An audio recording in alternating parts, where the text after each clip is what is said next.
Good morning student.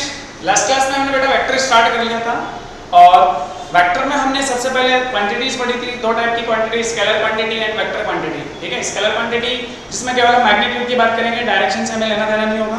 Vector quantity जिसमें magnitude and direction बहुत काम आएगी, वो वेक्टर क्वांटिटीज होंगी। ठीक है, इसके बाद हमने टाइप्स ऑफ वेक्टर की बात करी तो दो टाइप के वेक्टर पढ़े हमने, पोलर वेक्टर और एक्सियल वेक्टर। पोलर वेक्टर जो है वो ट्रांसलेटरी मोशन में काम आते हैं। जो ट्रांसलेटरी मोशन करता है तो जितने भी हम क्वांटिटीज पढ़ते हैं वो सब पोलर वेक्टर के एग्जांपल होते हैं, like displacement, velocity, acceleration, force, ये सब हमारे जो है पोलर वेक्टर के एग्जांपल होते हैं। उसके बाद हम जब एक्सियल वेक्टर की बात करते हैं तो उसमें हम रोटेशनल मोशन पढ़ते हैं। जब हम रोटेशनल मोशन करेंगे तो उसमें जो फिजिकल क्वांटिटी डिस्कस करेंगे, like torque, angular displacement, angular velocity, ये सब जो है ना वो एक्सियल वेक्टर के एग्जांपल होते हैं। ठीक है, तो ये बेसिक टाइप्स हैं जो हमें ध्यान में रखने की, दो टाइप के होते हैं। ठीक है, बाकी ज्यादा वो खास इंपॉर्टेंट नहीं वो चीज। अब हम कुछ इंपॉर्टेंट डेफिनेशन करते हैं, वो हमारे लिए इंपॉर्टेंट है। जो इंपॉर्टेंट डेफिनेशन होती है वो सब इंपॉर्टेंट है। इसमें सबसे पहले हमने पढ़ी इक्विवेलेंट वेक्टर। दो वेक्टर इक्विवेलेंट कब होंगे? जब उनके मैग्नीट्यूड डायरेक्शन सेम होंगे। जब उनके मैग्नीट्यूड और डायरेक्शन बहुत सेम होगी, बहुत सेम होंगे, तभी हम उनको बोलेंगे इक्विवेलेंट वेक्टर। ठीक है, दूसरा था अनइक्वल वेक्टर। अनइक्वल वाला वेक्टर जो केस था उसमें हमने ये डिस्कस किया था कि या तो मैग्नीट्यूड डिफरेंट हो या डायरेक्शन डिफरेंट हो या दोनों डिफरेंट हो तो वेक्टर अनइक्वल वेक्टर होंगे।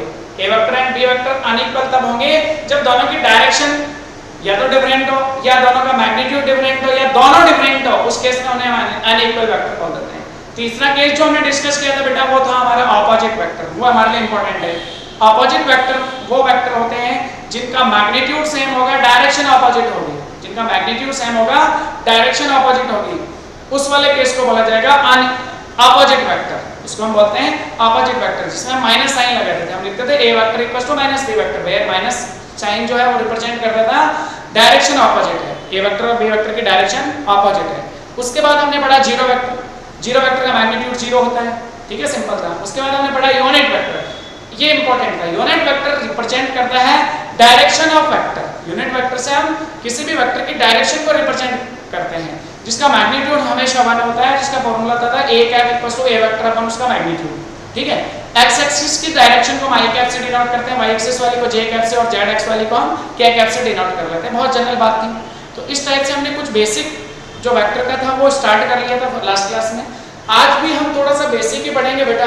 हमारा टॉपिक है vector representation in Cartesian coordinate system. देखो, कार्टेशियन कोऑर्डिनेट सिस्टम जो आप पढ़ते हो ना, x axis, y axis, z axis, उसको कार्टेशियन कोऑर्डिनेट सिस्टम बोलते हैं बेटा। तो उसमें हम वेक्टर को कैसे रिप्रेजेंट करेंगे, उसमें हम वेक्टर को कैसे रिप्रेजेंट करते हैं वो हमें देखना है। तो पहला हमारा in one dimensional coordinate system. अगर केवल एक डायरेक्शन में हमें किसी वेक्टर को दिखाना है तो उसको कैसे दिखाएंगे? जैसे मान लो आपके पास कार्टेशियन कोऑर्डिनेट सिस्टम हो तो हम उसको ऐसे देखते हैं।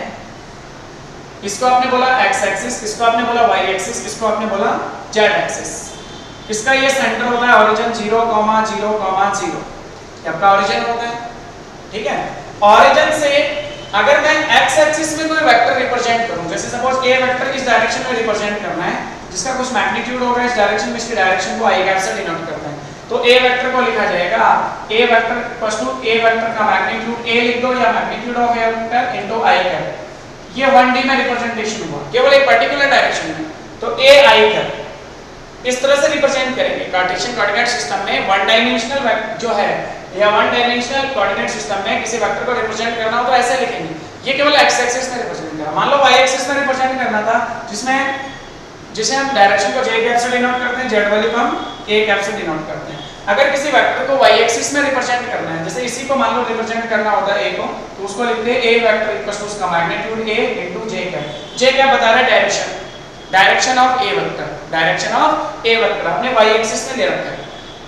आपके पास एक वेक्टर है जिसका मैग्नीट्यूड a है और जिसकी डायरेक्शन क्या है, y एक्सिस, j कैप से रिप्रेजेंट किया। ऐसे ही आपने z में रिप्रेजेंट करना है तो a vector equals to a k cap, a k cap. a तो मैग्नीट्यूड हो गया और k कैप क्या हो गई बेटा, डायरेक्शन। k कैप क्या हो गई, डायरेक्शन, z एक्सिस में बता रहा है। ठीक है, इस तरह से हम तीनों वेक्टर को रिप्रेजेंट करते हैं। जनरल है, कोई दिक्कत नहीं है। ठीक है, तो हम तीनों वेक्टर को इस तरह से रिप्रेजेंट कर लेते हैं, x एक्सिस, y एक्सिस और z axis in one dimensional coordinate system. कि आपके पास डायरेक्शन केवल एक ही होगी, या तो x एक्सिस में रिप्रेजेंट कर सकते हो या y एक्सिस में या फिर z एक्सिस में। अब जो भी आपको गिवन डेटा है उसके हिसाब से हम रिप्रेजेंट कर लेते हैं। ये हमने x एक्सिस में रिप्रेजेंट करके दिखाया, ये हमने y एक्सिस में, और ये हमने z एक्सिस में। Suppose negative x axis, negative y axis या नेगेटिव z एक्सिस की बात हो तो कैसे रिप्रेजेंट करेंगे? Negative axis, in negative axis, in negative x axis represent करना हो वेक्टर को, तो a vector equals to a जैसे minus i cap, negative x axis है तो माइनस i कैप लिख देंगे। अगर y एक्सिस में रिप्रेजेंट करना है नेगेटिव में तो a माइनस j कैप, ऐसे ही अगर z में रिप्रेजेंट करना है तो a vector equals to a minus k cap. इस तरह से हम रिप्रेजेंट कर लेते हैं negative x axis, negative y axis, negative z axis, और ये सब क्या थी? पॉजिटिव। तो वन डायमेंशनल कोऑर्डिनेट सिस्टम में किसी वेक्टर को रिप्रेजेंट करना हो तो वो हमें अच्छे से क्लियर हो गया, x एक्सिस में ऐसे रिप्रेजेंट करना है, y एक्सिस में ऐसे और z में ऐसे, और ये नेगेटिव x एक्सिस में हो गया। तो 1D वाला कॉन्सेप्ट क्लियर हो गया। अब मैं आपसे बात करूं 2D की। टू डायमेंशनल कोऑर्डिनेट सिस्टम में किसी वेक्टर को रिप्रेजेंट करना हो, vector representation in two dimensional coordinate system, उसको हम कैसे चेक करेंगे, कैसे देखेंगे बेटा? 2D का मतलब आपका कोई प्लेन हो गया बेटा। जब हम कार्टेशियन कोऑर्डिनेट सिस्टम की बात करते हैं या XYZ प्लेन की बात करते हैं तो उसमें हम देखते हैं कि हमारे पास 3 प्लेन होते हैं, XY प्लेन, YZ प्लेन और ZX प्लेन, ठीक है? तो उसमें किसी वेक्टर को रिप्रेजेंट करना है इन टू डायमेंशनल कोऑर्डिनेट सिस्टम। देखो ध्यान से, मैंने इसको x एक्सिस माना, इसको y एक्सिस माना, हम XY प्लेन की बात करें तो इसको हम XY प्लेन बोलेंगे। अगर कोई ऑब्जेक्ट आपका या कोई पार्टिकल इस एक्सिस में है, मान लो कि वो x एक्सिस, ये आपका ओरिजिन हो 0,0, ठीक है? मान लो मैं पॉइंट P यहां ले लूं जो x एक्सिस में तो x डिस्टेंस पे और y एक्सिस में इसके कोऑर्डिनेट हो गए x, y। कोऑर्डिनेट समझते हो कि x एक्सिस में कितने डिस्टेंस पे ये P पॉइंट x पे और y एक्सिस में कितने डिस्टेंस पे y पे। अगर मैं किसी वेक्टर को रिप्रेजेंट करना चाहूं, a वेक्टर को, इसको मैंने बोला a वेक्टर, ये P पॉइंट जो है वो यहाँ पे है, जो x एक्सिस में तो x डिस्टेंस पे और y एक्सिस में y डिस्टेंस पे। अगर मुझे इस a वेक्टर को रिप्रेजेंट करना है, ठीक है, हम आगे और अच्छे से सीखेंगे, तो a वेक्टर इन 2D हुआ, ये जो पॉइंट P है वो 2D में है, तो a वेक्टर को लिखा जाएगा x एक्सिस में उसका मैग्नीट्यूड, x एक्सिस में कितना है x, उसकी डायरेक्शन x एक्सिस की i कैप से डिनोट करते हैं, x एक्सिस वाली डायरेक्शन को हम किससे डिनोट करते हैं? i कैप से, और y एक्सिस वाली डायरेक्शन को हम j कैप से, और y एक्सिस में कितना चला है वो y, देन j कैप। तो इस तरह से हम उसको रिप्रेजेंट करेंगे x i cap plus y j cap, ठीक है? एक सिंपल सा रिप्रेजेंटेशन है, ध्यान से रखना। और ये आपको 2D टू डायमेंशनल की बात हो तो हम xy प्लेन, yz प्लेन या zx प्लेन की बात करेंगे। तो हमने xy प्लेन में कोई वेक्टर को रिप्रेजेंट करके दिखाया तो वैसे लिखा x i cap plus y j cap. अगर मैं yz प्लेन की बात करूं, इसकी बात करो बेटा, y और z प्लेन की बात करो, तो yz प्लेन के लिए देखो P पॉइंट आपने यहां लिया, ये yz प्लेन, इसमें y z, मतलब हम बोलो y एक्सिस में कितना चला y, z एक्सिस में कितना चला z, y की डायरेक्शन को j कैप से डिनोट करेंगे और z की डायरेक्शन को बेटा k कैप से डिनोट करेंगे। अगर मुझे a वेक्टर को रिप्रेजेंट करना हो, a वेक्टर को रिप्रेजेंट करना हो तो a वेक्टर कितना होगा बेटा आपका, y एक्सिस में कितना चले हम y, j cap plus z axis में कितना z, k cap, y axis में y, z एक्सिस में z, और ये j कैप और k कैप क्या बता रहे हैं? डायरेक्शन, ठीक है? तो ये टू डायमेंशनल रिप्रेजेंटेशन होता है। ऐसे हम zx में दिखा सकते हैं, ऐसे हम zx में दिखाएंगे a vector equals to x i cap plus z k cap, ऐसा लिखेंगे उसमें, ठीक है? तो 2D two dimensional coordinate system के अंदर किसी वेक्टर को रिप्रेजेंट करना हो तो या तो हम xy प्लेन में दिखाएंगे या yz में या फिर zx प्लेन में दिखा सकते हैं, ठीक है? ये अच्छा कॉन्सेप्ट था। अब हम 3D की बात करें, 3 डायमेंशनल, इन 3 डायमेंशनल कोऑर्डिनेट सिस्टम की बात करें, थर्ड पॉइंट, इन 3 dimensional coordinate system, 3 dimensional coordinate system में ध्यान से देखो बेटा, वेक्टर को कैसे रिप्रेजेंट करेंगे? 3 डायमेंशनल कोऑर्डिनेट सिस्टम में वेक्टर को हम कैसे रिप्रेजेंट करेंगे वो देखते हैं।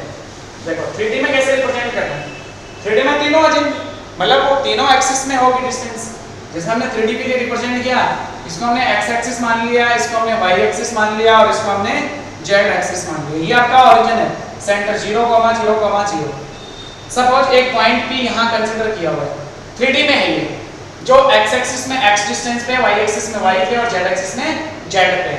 अगर मैं इसके लिए वेक्टर रिप्रेजेंट करना चाहूं a वेक्टर, इसको मैं वेक्टर में रिप्रेजेंट करना चाहूं a वेक्टर, तो कैसे लिखूंगा, एक्स एक्सिस वाली डायरेक्शन आई कैप जिसमें मैग्नीट्यूड एक्स, वाई एक्सिस में डायरेक्शन जे कैप जिसका मैग्नीट्यूड वाई, और जेड में के कैप। तो ए वेक्टर को लिखा जाएगा बेटा एक्स आई कैप प्लस वाई जे कैप प्लस जेड के कैप, ठीक है ना। इस तरह से हम उसको रिप्रेजेंट कर रहे हैं। एक्स एक्सिस में मैग्नीट्यूड एक्स है, वाई एक्सिस में वाई है और जेड एक्सिस में जेड है। आई जे के जो है वो डायरेक्शन रिप्रेजेंट कर रहे हैं। एक्स एक्सिस में डायरेक्शन क्या है, आई कैप, वाई एक्सिस की direction J cap, Z axis की direction K cap. X Y Z magnitude है, एक्स एक्सिस में मैग्नीट्यूड एक्स, वाई एक्सिस में वाई और जेड एक्सिस में जेड आपका मैग्नीट्यूड है। इस तरह से हम एक वेक्टर को रिप्रेजेंट करते हैं, इस तरह से हम एक वेक्टर को रिप्रेजेंट कर लेते हैं, ठीक है। तो ये 3 डायमेंशनल रिप्रेजेंटेशन ऑफ वेक्टर है। 3 डायमेंशनल कोऑर्डिनेट सिस्टम में एक वेक्टर को रिप्रेजेंट इस तरह से किया जाता है, ठीक है। यहाँ हमने वेक्टर रिप्रेजेंटेशन करना सीख लिया कि वेक्टर को कैसे रिप्रेजेंट किया जाता है।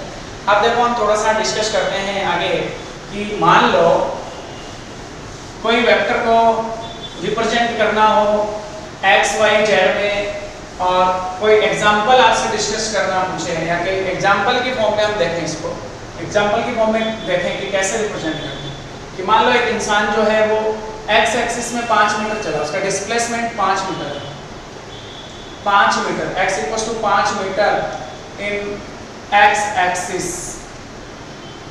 ये डिस्प्लेसमेंट है, displacement x equals to 5 metre in x axis, इसको रिप्रेजेंट करना है मुझे।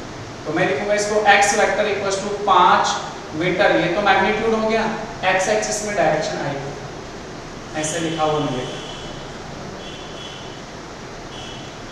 और एग्जांपल की बात करें, F फोर्स है, फोर्स गिव्स न्यूटन इन जेड एक्सिस, फोर्स 20 न्यूटन इन जेड एक्सिस, इसको रिप्रेजेंट करना है वेक्टर फॉर्म में।